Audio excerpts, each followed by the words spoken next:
Is your risk manager a user or a generator? What about you? I bet every person working in a large corporation or reading me on LinkedIn knows at least one risk manager. Maybe you like them, maybe you ignore them, but can you tell whether your risk manager friend is a user or a generator? Sam Savage has been popularizing the idea of different risk management roles for years, and after doing few webcasts with him, I have to agree. Read on and let me know what you think. The problem of low quantitative risk maturity. Outside of financial services, the debate whether we need to quantify all risks is still ongoing. The overall maturity of quant risk analysis adoption is still embarrassingly low. I don't understand why or how this is even possible in 2022, but nevertheless. Over the years I heard so many excuses it became exhausting. So I was very happy when Sam Savage and Doug Hubbard did a great job at summarizing all the common excuses here. www.flawofaverages.com. Sam and I are now doing a weekly broadcast to dispel these common myths, so don't miss it. Subscribe to Risk Academy YouTube channel to watch www.youtube.com. In my mind, there is no debate. Any risk on the planet is a distribution. A distribution that has expected losses, plausible worst-case scenario, VAR, and the rare but catastrophic tail. Making any significant business or risk mitigation decision is impossible without understanding the underlying risk exposures. And yet, I still hear how quantitative risk analysis is somehow not applicable to not-for-profit or medium-sized business or something or other. There is a common theme, however. People who are making excuses are not qualified to work in risk management in the first place. I am yet to meet a quant who decided to change his career for colorful heat maps.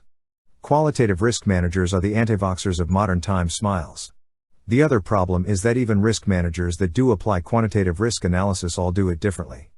There is no consistency or a standard in the industry. I was amazing recently when I surveyed a dozen quants on how they model FX risks. There were a dozen different methodologies. No wonder decision makers are reluctant to uptake quant risk analysis. It is like Wild West at the moment. Over the years I put a lot of effort trying to bring quantitative risk analysis to the masses. My free book became the most popular on the planet. I created Risk Awareness Week, which has now been watched by more than 10,000 people from 121 countries, started this blog, which now has more views than most risk management magazines on the planet, popular YouTube channel, Udemy courses and so on. I looked up stats on LinkedIn. My posts have been viewed 4.5 million times last year. So, has the quantitative risk revolution happened already? No, it has not. And so, after 10 years of popularizing quant risk analysis in non-financial companies, it is time to try something else. The solution of two risk managers. What if turning every risk manager into a quant is just wishful thinking? What if, unless you have background in statistics and probability theory, quant risk analysis is not for you? What if 3-day certification courses can't turn an auditor into a risk quant? What if accounting education does nothing to help risk managers become risk managers?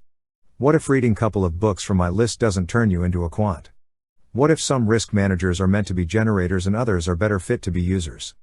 And where does RM1 sit in all of this? Let's find out. You are a generator if risk managers who have the education in math, statistics, probability theory, etc. are generators. They know and understand distributions.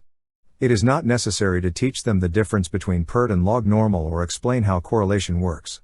To them, quant risk analysis is some of the easiest quant work they did that week.